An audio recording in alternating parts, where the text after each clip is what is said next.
ఎన్నికలకి ముందు నేను పిఠాపురం వెళ్ళిన, అక్కడ ప్రజలతోటి మాట్లాడిన. ఈ వీడియో వచ్చేసి నేను పిఠాపురంలో ఒక వ్యక్తితో మాట్లాడుతున్నటువంటి వీడియో. ఇందులో ఈయన ఒక మాట అన్నాడు, కొంచెం జాగ్రత్తగా వినండి. సరే, ఇప్పుడు గడిచిన 5 ఏళ్లలో వైసీపీ ప్రభుత్వం ఉన్నది, సెంట్రల్ స్టేట్ లెవెల్లో ఉన్నది, ఇప్పుడు లోకల్ కూడా వైసీపీ ఉన్నది. ఎలా ఉందన్న ఫ్యూచర్ అట్లా పెట్టినా సరే అన్ని నీటి పెరుగుతుంది వెళ్ళేది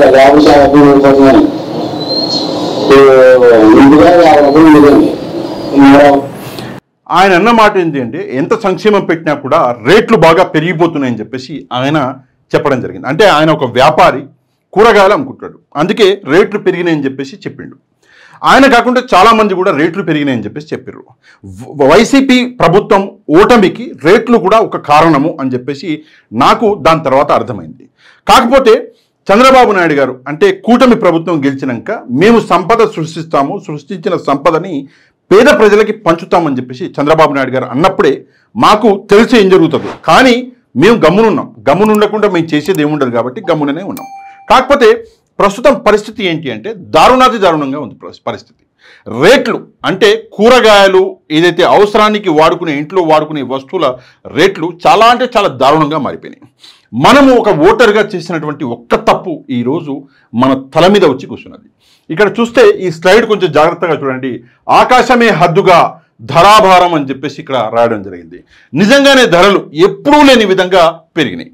దీనికి మీకు కొన్ని ఉదాహరణలు ఇక్కడ ఉన్నాయి. ఇక్కడ చూసుకుంటే ఏంటి, చుక్కలనంటిన నిత్యావసరాలు అని చెప్పేసి చెప్తున్నాడు. సామాన్యుడిని బెంబేలెత్తిస్తున్న ధరలు, ఇందులో ఎట్లాంటి సందేహం అంటూ లేదు. నేను కొంతమందితోటి ఈ వీడియో చేయడానికి ముందు కొంతమందితోటి మాట్లాడినా. నేను చాలామంది ప్రజలతోటి కలిసిన ఎలక్షన్లకి ముందు. అప్పుడు కొంతమంది నా ఫోన్ నెంబర్ అనేది, వాట్సాప్ నెంబర్ అనేది తీసుకున్నారు. వాళ్ళతో నేను ఎప్పుడు మాట్లాడుతూ ఉంటా. అయితే వాళ్ళు నాకు ఫోన్ చేసి చెప్పింది ఏంటంటే, అన్న ధరలు మాత్రం నువ్వు చెప్పిన పాయింట్ అంటే నేను వాళ్ళకి అప్పుడే చెప్పిన, ఇప్పుడు సంపద సృష్టిస్తా అంటున్నాడు, రేపు పొద్దున మీరు నమ్మితే నిజంగా మిమ్మల్ని ముంచేస్తాడు అని అప్పుడే చెప్పిన. కాకపోతే నువ్వు చెప్పిన మాట నిజమైందన్నా అని చెప్పేసి ఈరోజు వాళ్ళు అంటుంటే నిజంగా ఆశ్చర్యం. ఇక్కడ చూడండి ధరలు. ఇక్కడ చూసుకుంటే బియ్యం ఇక్కడ మీకు కనిపిస్తుంది అనుకుంటున్నా, అగో ఇది బియ్యం చూడండి. సూపర్ ఫైన్ బియ్యంలో కూడా మీ అందరికి తెలుసు సూపర్ ఫైన్ ఒకటి ఉంటుంది, సాధారణ అంటే బియ్యం క్వాలిటీ అది. ఇక్కడ సూపర్ ఫైన్ వచ్చేసి 55 నుంచి 65 ఉండే ఎప్పుడు జగన్మోహన్ రెడ్డి గారి పాలనలో. ప్రస్తుతం ఏమైందంటే 65 నుంచి 77 రూపాయలు అయిపోయింది. అంటే ధర, రైస్ ధర పెరిగిపోయింది.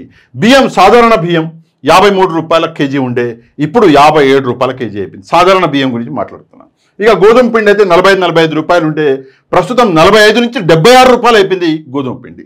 ఇంకా మనం చూసుకుంటే పచ్చి శనగపప్పు అని చెప్పేసి ఉంది, 85 రూపాయలు ఉండే 119 రూపాయలు అయిపోయింది. అది నిజంగా దారుణాతి దారుణము. పక్కన చూసుకుంటే పెసరపప్పు 127 రూపాయలు ఉండే ఎప్పుడు, ఇది మే నెలలో జగన్మోహన్ రెడ్డి గారు ఉన్నప్పుడు. ఇక్కడ కొంచెం జాగ్రత్తగా మీరు చూస్తే అది పచ్చి శనగపప్పు 85 రూపాయలు ఉన్నది, అది 119. పెసరపప్పు 127 అది ప్రస్తుతము 139 రూపాయలు అయిపోయింది. దాని కింద కందిపప్పు 160 రూపాయలు ఉండే, కందిపప్పు అయితే ఏకంగా 180 నుంచి 120 రూపాయలకి పెరిగిపోయింది కందిపప్పు. అది కాకుండా మినప్పప్పు 160 రూపాయలు ఉండే 168 అయింది. ఉప్పు ఓడమ్మ జీవితం, ఉప్పు మీద కూడా 25 రూపాయలు ఉన్న ఉప్పు ప్రస్తుతం 28 రూపాయలు అయింది. 3 రూపాయలు పెరిగితే ఏమవుతుంది అని చెప్పేసి మీరు అడగొచ్చు. కానీ ఒక్కొక్క రూపాయి అన్నది పెరగడం వల్ల కొన్ని కోట్ల రూపాయల ఆదాయం అనేది జనరేట్ అవుతుంది. ఉప్పు అన్నది సర్వసాధారణంగా మనం వాడే వస్తువు. అది ఒక్క రూపాయ కాదు, పావులా పెరిగినా కూడా కోట్లలో ఆదాయం అనేది ఉంటుంది. ఇక చూడండి వేరుశనగ నూనె, ఇది చాలా చాలా జాగ్రత్తగా మీరు వినాలి. వేరుశనగ నూనె ఇక్కడ మీరు చూస్తే 155 రూపాయలు ఉన్న వేరుశనగ నూనె ప్రస్తుతము 170 నుంచి 180 రూపాయలు అయింది. పక్కన చూసుకుంటే రైస్ బ్రాన్ ఆయిల్ అని చెప్పేసి ఉన్నది 130 రూపాయలు ఉండే ప్రస్తుతం 148 నుంచి 150 రూపాయలు. సన్ఫ్లవర్ ఆయిల్ ఇది కొంచెం జాగ్రత్తగా చూడండి, 113 రూపాయలు ఉన్న సన్ఫ్లవర్ ఆయిల్ 140 రూపాయలు అయింది. ఈ సన్ఫ్లవర్ ఆయిల్ దగ్గర నేను ఆపుతా మిమ్మల్ని. ఎందుకు ఆపుతా అంటే 140 రూపాయలు ఉన్నటువంటి మందు బాటిల్ ఏదైతే ఉంటుందో చిన్నది 140 రూపాయలకి, అది 99 రూపాయలకి చేసింది చంద్రబాబు నాయుడు. చేయగానే మందు బాబులందరూ ఓ బబ్బా మా బాబు గారు అసలు ఎవరు చేయలేని పని చేశారు అన్నారు. కాకపోతే వాళ్ళకి అర్థం కాని విషయం ఏంటంటే, నీ ఇంట్లో నువ్వు తాగే మందు 140 రూపాయల నుంచి 99 రూపాయలు చేసి, నీ ఇంట్లో నువ్వు వాడుకునే నూనె, వంట నూనె 99 నుంచి 140 రూపాయలు చేసిండు. ఇది నిజంగా దారుణాతి దారుణం. నెక్స్ట్ మనం చూసుకుంటే పామాయిల్ 89 రూపాయల నుండి 125 రూపాయలు. నెక్స్ట్ ఏంటి ఆవ నూనె అంట 150, 168. ఇక అట్లా చెప్పుకుంటే పోతే ఇంక చాలా ఉన్నాయి. వెల్లుల్లి ధర మాత్రం నేను మీతో చెప్పాలి. ఇక్కడ చూసుకుంటే లాస్ట్లో వెల్లుల్లి అని ఉంది. 200 రూపాయలు ఉండే కేజీ ప్రస్తుతం 350 నుంచి 440 రూపాయలు ఉంది వెల్లుల్లి.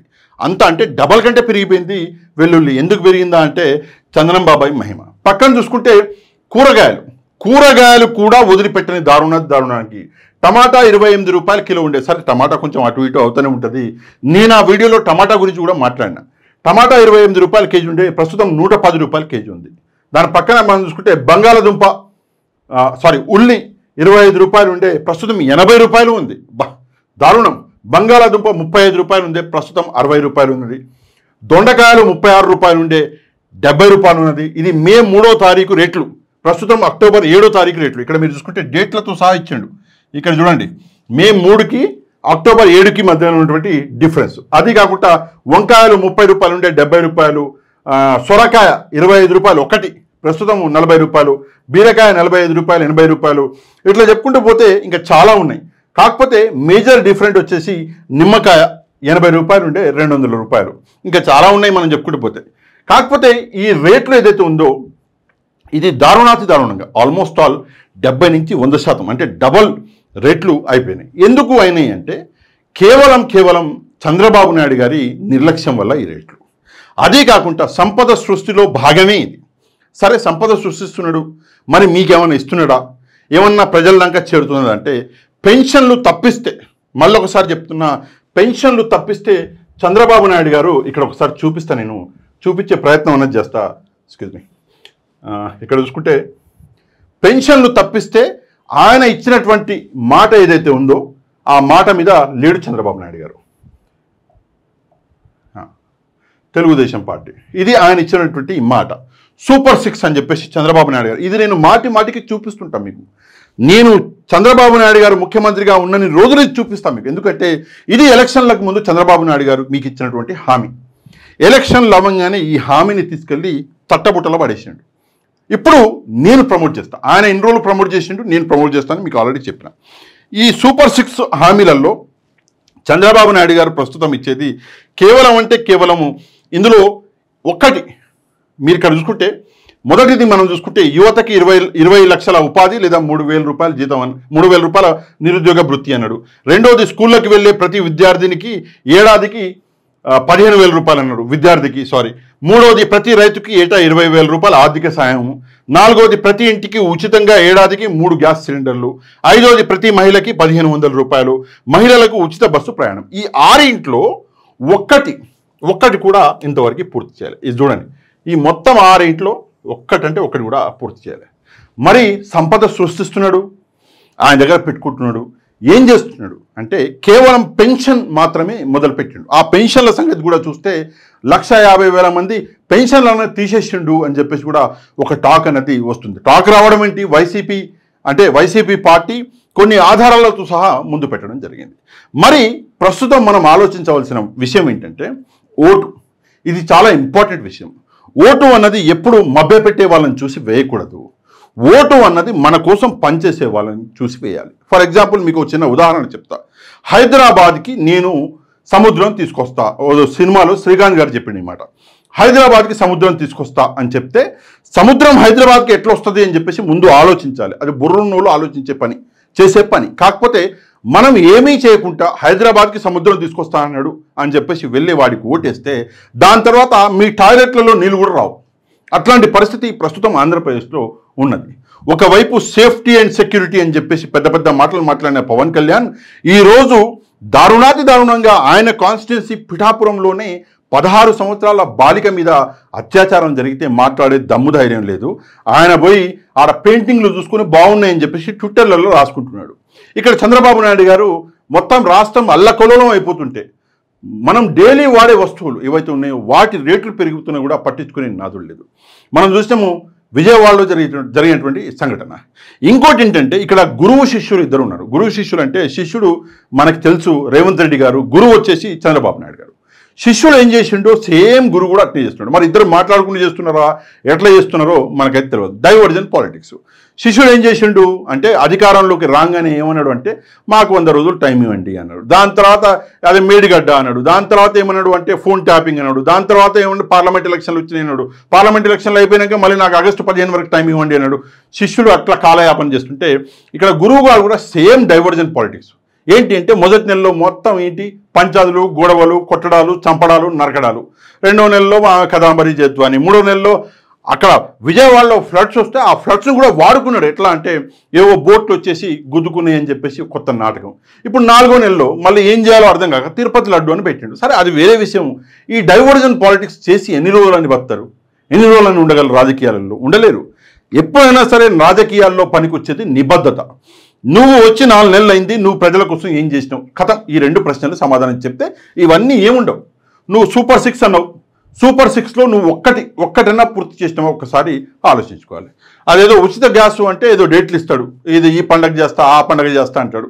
ఇంకోటి వస్తాడు, ఇంకో డేట్ ఇస్తారు. ఇంకోళ్ళు వచ్చి అసెంబ్లీలో నిలబడి నారా లోకేష్ గారు ఏమంటారు అంటే మహిళలకి పిల్లలకి 15,000 రూపాయలు ఏదైతే ఉందో అది వచ్చే సంవత్సరం నుంచి అమలు చేద్దామని చెప్పేసి. ఏంటిది నాకు అర్థం కాదు. అంటే ఈ సంవత్సరం పాటు ఏదైతే గ్యాప్ వచ్చిందో, ఈ సంవత్సరంలో పిల్లలకు అందవలసిన డబ్బులు ఏదైతే అందలేదో, అమ్మఒడి పేరుతోటి అందలేదో, మరి ఆ లాస్ని ఏం చేస్తారు? అంటే వచ్చే నెల అది కూడా పూడుస్తారా? అది కూడా ఇస్తారా సంవత్సరంది? అది కూడా ఒకసారి టీడీపీ ప్రభుత్వం ఆలోచించాలి. అంటే కూటమి ప్రభుత్వం ఆలోచించాలి. ఇక అదే కాకుండా ఒక్కసారి రాష్ట్ర ప్రస్తుత పరిస్థితులని అబ్జర్వ్ చేయండి. రాష్ట్రంలో భద్రత అన్నది కరువైంది. అది ఏ పార్టీకి చెందిన వాడైనా సరే భద్రత అన్నది ప్రస్తుతం రాష్ట్రంలో లేదు. ఫస్ట్ ఆఫ్ ఆల్ దాని మీద వర్క్ చేయాలి. దాని మీద వర్క్ చేయాలి అంటే ముందుగా ఒక నిఖార్సైన ఒక ఏమంటారు హోమ్ మినిస్టర్ని అపాయింట్ చేయండి. నో డౌట్ అనిత గారు చాలా బాగా పనిచేస్తారు. నేను అనిత గారి అభిమానిని, మీ అందరికీ చాలాసార్లు చెప్పిన. కానీ ఎందుకు ఆమె సరిపోవట్లేదేమో అని చెప్పేసి అనిపిస్తుంది. ఎందుకు అంటే అనిత గారు ఏం చేస్తున్నారు, పొద్దున్న లేస్తే జగన్మోహన్ రెడ్డి గారిని ఏదో అనాలి, లేదా ఆయన కోసం ఒక వర్డ్ పొద్దున్నే డిసైడ్ చేసి ప్రెస్ కాన్ఫరెన్స్ ఆడబడితే ఆడ జగన్మోహన్ రెడ్డి గారి గురించి మాట్లాడుతున్నది. కానీ సేఫ్టీ అండ్ సెక్యూరిటీలో ఒక హోమ్ మినిస్టర్ హోదాలో ఉన్నటువంటి ఒక వ్యక్తి ఏం చేయాలి అంటే మాట్లాడకూడదు, పని చేయాలి. ఆ పని చేయడంలో ఆమె ఎక్కడో ఒక్కడ ఫెయిల్ అవుతున్నది అని చెప్పేసి అనిపిస్తున్నది.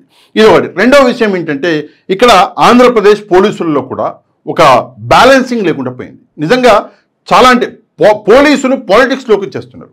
ఫర్ ఎగ్జాంపుల్ మీకు ఒక విషయం చెప్తాను. ఇప్పుడు నేను ఒక వీడియో చేస్తే ఇమ్మీడియట్గా ఏం చేస్తున్నారు, ఆ వీడియో కొంచెం వైరల్ అవ్వగానే ఇది ఒక ఫేక్ న్యూస్ అనేస్తున్నారు. అది పోలీసులకు ఏంటి సంబంధము? దానికి పోలీసులతో సంబంధం, రాజకీయాలతోటి పోలీసులకు సంబంధం ఏంటి? పోలీసులు చేయవలసిన పని పోలీసులు చేసి, రాజకీయ నాయకులు చేయవలసిన పని రాజకీయ నాయకులు చేస్తే అయిపోయాయి. కానీ ఇక్కడ పోలీసులు రాజకీయాలలోకి దూరుతుంటే అది ఇంకా దారుణంగా అది అక్కడ వ్యవహారం మొత్తం చేంజ్ అయిపోతుంది. తప్పకుండా ఇదేదైతే మొత్తం అరాచకం జరుగుతున్నదో ఈ రేట్ల వ్యవహారంలో, ఈ రేట్లు ఏవైతే ఉన్నాయో దీని మీద మీరందరూ స్పందించాలి అంటే ఫస్ట్ ఆఫ్ ఆల్ కమెంట్ చేయండి, మీ ఏరియాలో రేట్లు ఎట్టున్నాయి. రెండవది ఈ వీడియోని ప్రజలందరి దాకా చేర్చాలి అంటే ఈ వీడియో అనేది వైరల్ అవ్వాలంటే 2 మార్గాలు. ఒకటి, వీడియో కింద ఉన్నటువంటి లైక్ బటన్ని ప్రెస్ చేయండి. రెండవది ఈ వీడియోని మీకు తెలిసిన వాళ్ళందరికీ వాట్సాప్ ద్వారా షేర్ చేయండి. అందువల్ల వీడియో అనేది ప్రజలందరి దాకా చేరుతుంది.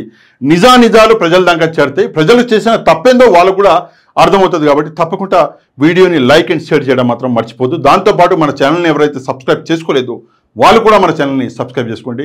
నెక్స్ట్ వీడియోలో మళ్ళీ కలుద్దాం. అంతవరకు థ్యాంక్ యూ వెరీ మచ్. జై హింద్.